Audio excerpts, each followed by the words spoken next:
Hi friends, எல்லோரும் எப்படி இருக்கீங்க? உங்களை பார்த்ததில் எனக்கு ரொம்ப சந்தோஷம். இன்றைக்கி நிறைய ஃப்ரெண்ட்ஸ் என்னோடய சேனலில் சேர்ந்துருக்காங்க. அதை நினச்சி எனக்கு ரொம்ப சந்தோஷமாக இருந்துச்சு. அதையும் உங்களோட ஷேர் பண்ணிக்கிறேன். இன்றைக்கி நம்ம கிச்சனில் என்ன பார்க்க போகிறோம் அப்படின்னாக்கா, சிக்கன் கொஸ்து பண்ணியிருக்கேன். ரொம்ப டேஸ்ட்டாக வந்திருக்கு. எப்பயும் பண்ணுற சிக்கன் ஃப்ரை மாதிரி இல்லாமல், சிக்கன் கிரேவி மாதிரி இல்லாமல், இது நல்ல டிஃப்ரெண்ட்டாக இருக்கும். இது எல்லாத்துக்கூடவும் மேட்சாக இருக்கும். சாதம், சப்பாத்தி, புரோட்டா எது கூட வேணாலும் இது மேட்சாக இருக்கும். சைட் டிஷ்ஷாகவும் தொட்டுக்கலாம். வாங்க அது எப்படி செய்யலான்னு பார்க்கலாம். அதுக்கு முன்னாடி நம்ம சேனலை சப்ஸ்கிரைப் பண்ணி வச்சுக்கோங்க. கூடவே இருக்கிற பெல் ஐக்கானி ப்ரெஸ் பண்ணி வச்சுக்கோங்க. Thank you friends.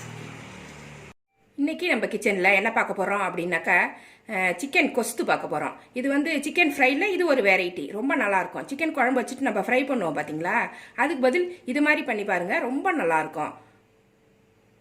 சிக்கன் கொஸ்து பண்ணுறதுக்கு நான் 1 கிலோ சிக்கன் வாங்கி நல்லா வாஷ் பண்ணியிருக்கேன். 4-5 தடவை நல்லா வாஷ் பண்ணிவிட்டு அதுக்கப்புறம் மஞ்சப்பொடி போட்டு ஊற வச்சுருக்கேன். நம்ம வாஷ் பண்ண உடனே அப்படியே வச்சுருக்கக்கூடாது. ரொம்ப நேரம் மஞ்சப்பொடி போட்டு வச்சிடணும். ஏன்னாக்கா கிருமியெல்லாம் வந்துடும். அதனால் நான் மஞ்சப்பொடி போட்டு ஊற வச்சுருவேன். உடனே சமைக்கிறதுனா வேணால் டக்குன்னு எடுத்து போட்டுருங்க.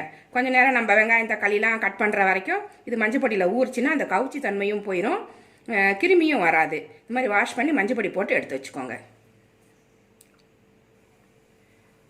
வறுக்கிறதுக்கு இப்போ மண் சட்டி சூடு பண்ணியிருக்கேன். அதில் நான் நல்லெண்ணெய் ஊற்றிக்கிறேன். சிக்கனுக்கெலாம் நல்லெண்ணெய், நெய் இதெல்லாம் தான் முக்கியம். அப்போ தான் சூடாக இருக்காது, நம்மளுக்கு உடம்பு குளிர்ச்சியாக இருக்கும். சிக்கன் சூடு இல்லைங்களா, நல்லெண்ணெய் ஊற்றும்போது நம்மளுக்கு அது சரி பண்ணிடும். அது கூடவே 2 ஸ்பூன் நெய் போட்டுக்கிறேன். நான் நெய் ஆப்ஷனல் தான், ஆனால் நெய் போட்டால் நல்லாயிருக்கும். நெய்லாம் அடிக்கடி சாப்பாட்டில் சேர்த்துக்கும் போது ஸ்கின் நல்லாயிருக்கும், உடலும் உறுதியாக இருக்கும், உடம்பு உறுதியாக இருக்கும்னு சொல்லுவாங்க. ரொம்ப சோர்வாக இருப்போம் பார்த்தீங்களா, அதெல்லாம் நல்லா உறுதியாகிடும் நம்மளுக்கு உடம்பு. நெய்யும் எண்ணெயும் சூடாயிருச்சு. 3 பெரிய வெங்காயம் நீளமாக கட் பண்ணி வச்சுருக்கேன். இது அப்படியே இதில் போட்டுக்கலாம்.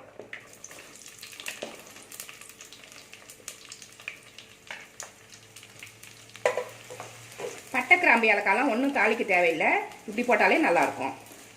இது நல்லா வதங்கணும். வெங்காயம் வதங்கட்டும். அதுக்குள்ளே நம்ம இதெல்லாம் அரைச்சி எடுத்துகிட்டு வந்துடலாம். 3 தக்காளி, பூண்டு, 1 பூண்டு பெரிய பூண்டாக உரிச்சு எடுத்து வச்சுருக்கேன். இஞ்சி ஒரு 2 இன்ச் இல்லை, ஒரு 3 இன்ச் அளவுக்கு இருக்கும் இஞ்சி. இது எல்லாமே ஒன்றா போட்டு நம்ம அரைச்சி எடுத்துகிட்டு வந்துடலாம். மிக்சியில் அரைச்சி கொண்டு வந்துடணும். வெங்காயம் நல்லா வதங்கிருச்சு. தக்காளி, இஞ்சி, பூண்டு அரைச்சி அந்த பேஸ்ட்டை இதில் சேர்த்துடலாம். தண்ணி ஊற்ற வேண்டாம், அந்த தக்காளி இதுலேயே அது அரைஞ்சிரும். தக்காளியில் ஒரு தண்ணி இருக்கும் பார்த்தீங்களா, அதே போதும்.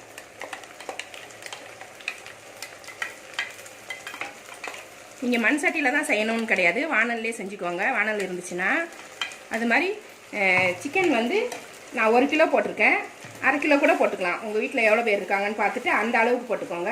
ஆனால் வெங்காயம், தக்காளி, இஞ்சி, பூண்டு எல்லாமே அதே அளவு போட்டுக்கோங்க. சிக்கனை மட்டும் குறைச்சிக்கோங்க, ஏன்னா மீதி எல்லாமே கரெக்டாக தான் இருக்கும். 1/2 கிலோவுக்கும் இது கரெக்டாக தான் இருக்குது. இது கொஞ்ச நேரம் வதங்கணும். மஞ்சப்பொடி 1/2 ஸ்பூன் போட்டுக்கலாம். தக்காளி வதங்கிருச்சு, 1/2 ஸ்பூன் மஞ்சப்பொடி போட்டுக்கிறேன். காரத்துக்கு 1 ஸ்பூன் தனி மிளகாத்தூள் போடுறேன். இது நீங்கள் எவ்வளோ சிக்கன் எடுக்கிறீங்க அப்படின்றதுக்கு தகுந்த மாதிரி, காரத்துக்கு தகுந்த மாதிரி உங்களுக்கு எவ்வளோ அளவு தேவையோ போட்டுக்கணும். காரம். மல்லிப்பொடி 1 ஸ்பூன் போட்டுக்கிறேன். 1 ஸ்பூன் மிளகாத்தூள்னா 1 ஸ்பூன் மல்லித்தூள் சமமாக போட்டுக்கோங்க. கரம் மசாலா பொடி 1 ஸ்பூன் போடுறேன். நான் 1 ஸ்பூன் போடுறேன். கரம் மசாலா பொடி இல்லை அப்படின்னா சிக்கன் மசாலா, மட்டன் மசாலா, ஏதாவது ஒரு கறி மசாலா பொடி வீட்டில் இருந்துச்சுன்னா அதை எடுத்து யூஸ் பண்ணிக்கலாம். உப்பு தேவையான அளவு போட்டுக்கலாம். நான் ஒரு 2 ஸ்பூன் போடுறேன்.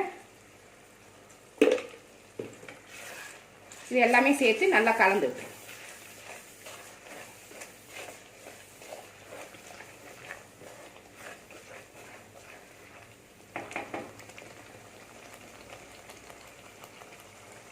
கொஞ்ச நேரம் இந்த மிளகாத்தூள்லாம் வதங்கிருச்சு. இந்த பச்சை வாசனைலாம் கொஞ்சம் மாறிடுச்சு. கொஞ்ச நேரம் இருந்தால் போதும், 1 நிமிஷம் இருந்தால் போதும். சிக்கனை இதில் சேர்த்து விட்டுருங்க.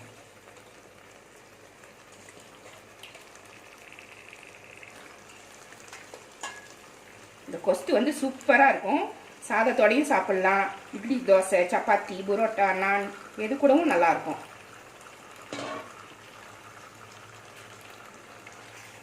நல்லா கலந்து கொஞ்ச நேரம் இந்த மசாலா கூடயே வேகட்டும். அதுக்கப்புறமா நம்ம தண்ணி ஊற்றிக்கலாம். கொஞ்ச நேரம் வேகணும். இது இந்த மசாலாவில் நல்லா பிடிச்சிச்சின்னு வச்சுக்கோங்க, அந்த உப்பு காரம்லாம் அதில் ஏறி இருக்கும். அதுக்கப்புறமா நம்ம தண்ணி ஊற்றினா தான் சரியாக இருக்கும்.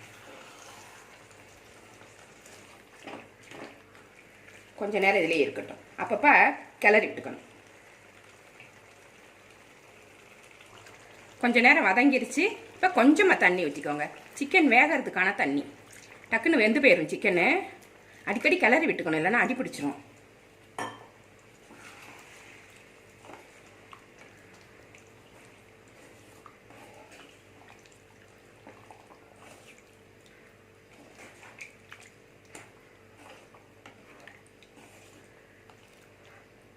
உப்பு காரம்லாம் செக் பண்ணிக்கோங்க. காரம் பத்தலைன்னா போட்டுக்கோங்க, உப்பு குறைஞ்சாலும் போட்டு அதை சரி பண்ணிக்கோங்க. எனக்கு வந்து எல்லாமே கரெக்டாக இருக்குது. இதில்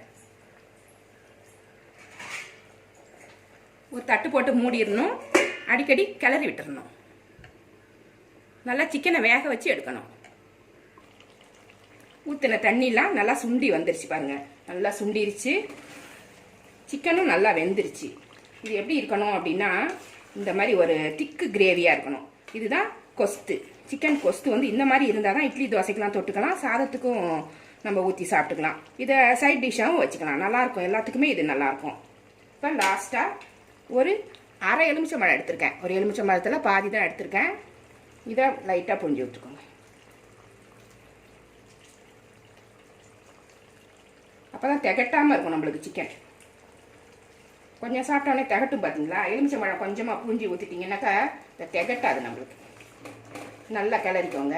லாஸ்ட்டில் தான் ஊற்றணும் எலுமிச்சம்பழம். முன்னாடியே போட்டிங்கன்னா கசந்து போயிடும். இது தெரிக்கும். இது வேகிறப்ப சிக்கன் தண்ணிலாம் சுண்டுற வரைக்கும் நம்மளுக்கு தெரிக்கும் மேலே எல்லாம். நீங்கள் ஒரு மூடி போட்டு நல்லா மூடிக்கணும். நீளமான கரண்டி வச்சு, சின்ன பிள்ளைங்கலாம் நீளமான கரண்டி வச்சு நல்லா சேஃப்டியாக கிண்டிக்கணும். மேலெல்லாம் சூடு பட்டுக்கக்கூடாது.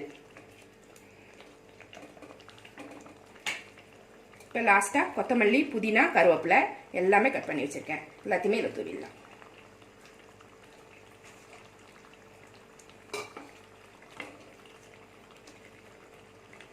எல்லாத்தையுமே போட்டு நல்லா கிளறி. இந்த சமயத்தில் வந்து ஸ்டவ்வை வந்து சிம் பண்ணிக்கலாம், ஏன்னா இது ரெடி ஆயிடுச்சு. எல்லாத்தையுமே நல்லா கிளறிட்டு லாஸ்ட்டில் இந்த சிம்மில் வச்சுட்டு வாழை இலை கட் பண்ணி வச்சுருக்கேன். இது மேலே அப்படி வச்சு விட்ருங்க.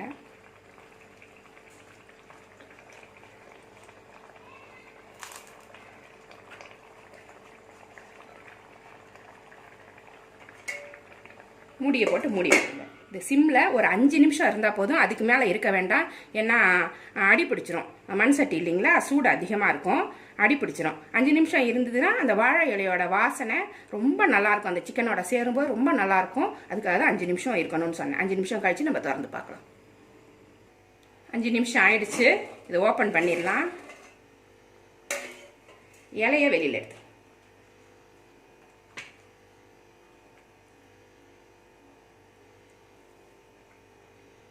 இலையெல்லாம் எடுத்தாச்சு. சூப்பராக இருக்குது பாருங்கள். நம்ம ஊற்றின எண்ணெய், நெய் எல்லாமே மேலே வந்து மிதங்கி நல்லா வந்துருச்சு. நான் ஒரு பிளேட்டில் எடுத்து வச்சு காமிக்கிறேன். சிக்கன் கொஸ்து ரெடி ஆகிடுச்சு. செம்ம டேஸ்ட்டாக இருக்கும். இது எப்போவும் செய்கிற சிக்கன் மாதிரி இல்லாமல் டிஃப்ரெண்ட்டாக இருக்கும். எப்போவுமே ஒரே மாதிரி செய்யாமல் ஒரு டிஃப்ரெண்ட்டாக செய்யும்போது நம்மளுக்கும் நல்லாயிருக்கும் சாப்பிட்றதுக்கு. செஞ்சு கொடுத்தாலுமே எல்லாருமே ஆசையாக சாப்பிடுவாங்க. ரெடியானதுக்கப்புறம் இது மாதிரி இருக்கும். இது வந்து சாதம், சப்பாத்தி, தோசை, இட்லி, நான், புரோட்டா எது கூட வேணால் நல்லாயிருக்கும். சைட் டிஷ்ஷாகவும் நம்ம தொட்டுக்கிறதுக்கு நல்லாயிருக்கும். சாதம், சாம்பார் வச்சுட்டு தொட்டுக்கிறதுக்கும் நல்லாயிருக்கும். பிசைஞ்சும் சாப்பிட்டுக்கலாம். இந்த ரெசிபி உங்களுக்கு பிடிச்சிருந்தா நம்ம சேனலை சப்ஸ்கிரைப் பண்ணி வச்சுக்கோங்க. கூடவே இருக்கிற பெல் ஐக்கானையும் ப்ரெஸ் பண்ணி வச்சுக்கோங்க. லைக் பண்ணுங்கள், ஷேர் பண்ணுங்கள், கமெண்ட் பண்ணுங்கள். இவ்வளோ நேரம் என்னோடய வீடியோவை பார்த்தா எல்லாருக்குமே நன்றி. Thank you friends.